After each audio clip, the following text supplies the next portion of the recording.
Class 9 Civics Chapter 2 Next video Broad meaning of the democracy लोकतंत्र का वृहत्तर अर्थ जो है उसके बारे में हम यहाँ पर देखेंगे क्या कहा जा रहा है जिसको बताया गया है।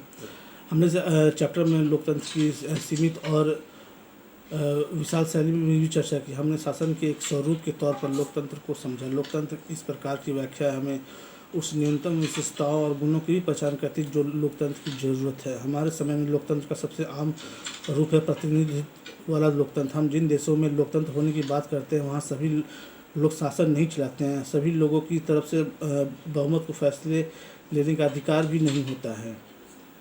जो वहाँ के चुने गए प्रतिनिधि होते हैं उसके माध्यम से ये सारा काम किया जाता है। इसके साथ साथ ही देखा जाए तो आधुनिक लोकतांत्रिक शासन व्यवस्था में इतने अधिक लोग होते हैं कि हर बात के लिए सबको साथ बैठकर सामूहिक फैसला कर पाना भी संभव नहीं है। अगर संभव हो तब भी एक नागरिक के पास हर फैसले में भाग लेने के समय इच्छा, योग्यता और कौशल भी तो नहीं होता है। इसमें हमें लोकतंत्र की स्पष्ट लेकिन न्यूनतम जरूरी समझ मिलती है। इस स्पष्टता से हमें लोकतांत्रिक और लोकतांत्रिक सरकारों में अंतर करने में मदद मिलता है, लेकिन इससे हमें एक सामान्य लोकतंत्र और एक अच्छे लोकतंत्र के बीच में अंतर समझने की भी क्षमता स्थापित होती है।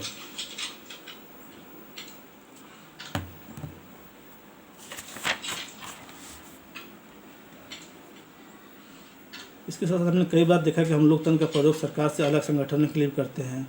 इन गठनों पर अगर देखा जाए तो हम लोगों का परिवार काफ़ी लोकतांत्रिक है। जब भी फैसला करना होता तो हम सभी साथ बैठकर आपसी सहमति से फैसला लेते हैं।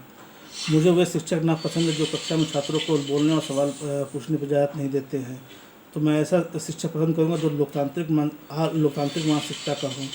एक नेता और उसके परिवार के लोग इस पार्टी के बाद सारे फैसले लेते वे एक लोकतंत्र की बात नहीं कर सकते हैं, नहीं करेंगे।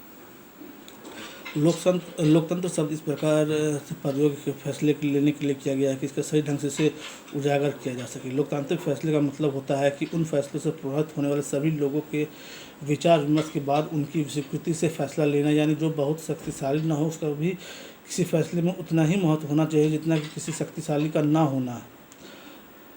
इसके साथ साथ यह भी देखा जाए कि इस प्रकार लोकतंत्र एक ऐसा सिद्धांत है जिसका प्रयोग जीवन के किसी भी क्षेत्र में किया जा सकता है। कई बार हम लोकतंत्र शब्द का प्रयोग किसी मौजूदा सरकार के लिए नहीं करके कुछ आदतों के लिए करते हैं। इन्हें पाने का प्रयास सभी लोकतांत्रिक शासनों के जरूरी होता है। अगर देखा जाए तो इस देश में वास्तविक लोकतंत्र तभी आएगा जब किसी भी भूखे पेट सोने की जरूरत न हो। लोकतंत्र प्रत्येक नागरिक का फैसला लेने के समान भूमिका निभाती है। इसके लिए वोट के समान अधिकार की भी जरूरत नहीं होती है।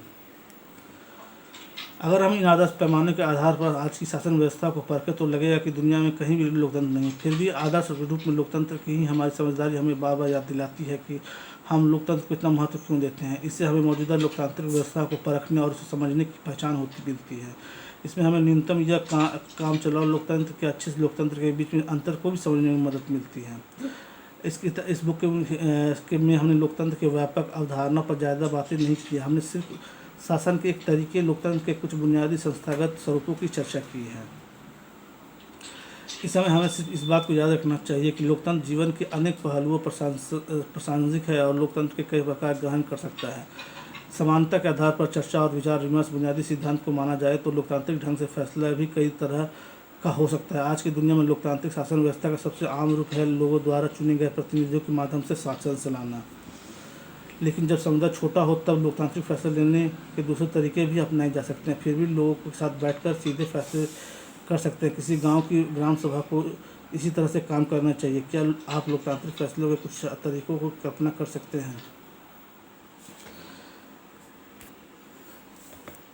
तो इसमें अगर देखा जाए तो इसका मतलब यह है कि हुआ कि किसी भी देश में आदर्श लोकतंत्र नहीं है। लोकतंत्र की जिन विशेषताओं की चर्चा हमने इस किताब में कि लोकतंत्र की न्यूनतम शर्तें, पर इसमें यह आदर्श लोकतंत्र नहीं बनता। एक आदर्श लोकतंत्र के निर्माण के लिए प्रक्रिया लोकतांत्रिक होनी चाहिए। लोकतंत्र को इस आदर्श को पाने का प्रयास करना चाहिए।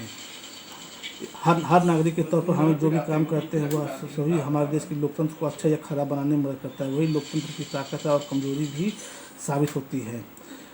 यही चीज़ लोकतंत्र को अन्य शासन व्यवस्थाओं से अलग करती है। राजशाही, तानाशाही या एक दल के शासन जैसी व्यवस्थाओं में भी नागरिकों की राजनीति में हिस्सेदारी करने की जरूरत नहीं होती है। दरअसल अधिकांश गैर लोकतांत्रिक सरकारें चाहती नहीं है कि लोग राजनीति में हिस्सा लें, लेकिन लोकतांत्रिक व्यवस्था सभी नागरिकों की सक्रिय भागीदारी पर निर्भर करती है। इसलिए लोकतंत्र के पढ़ाई में लोकतांत्रिक राजनीति पर ही ध्यान केंद्रित किया जाना जरूरी होता है।